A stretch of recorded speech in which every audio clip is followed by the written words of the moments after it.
Good morning! Mag-aaral na naman ang mga college students. Mga waterproof guys. Actually dito sa amin sa Haniway, hindi din basta-basta nagsususpend. Kasi hindi naman bumabaha. I think yung makeup kong giving naman siya na over nga lang sa smooth. Kasi na-bake siya ng matagal. Away na naman. Uy.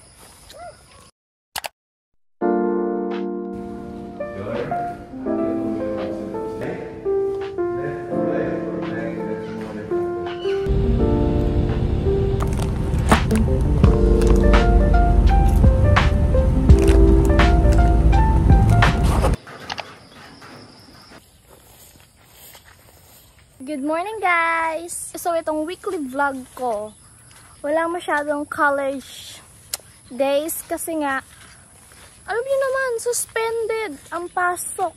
Puro kami online. So feel ko hindi talaga exciting tong vlog na to. Suspended din yung pasok namin ngayon, pero may online class kami.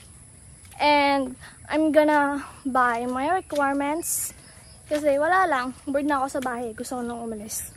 Tsaka nagkikrave ako ng popcorn na may cheese. Kasi nung nakaraan, walang cheese. And sana ngayon meron ng cheese. Kasi nagka-crave talaga ako. Hindi ko masyadong bet tong new hairstyle ko. I mean yung new haircut ko. Kasi mukha akong matured. Bakit ganyan? Grabe yung putik dito. Kaya doon na lang ako sasakay ng motor. Sa malayo. Ano pa nga ba? Ano pa nga ba? Tagal ng tita ko.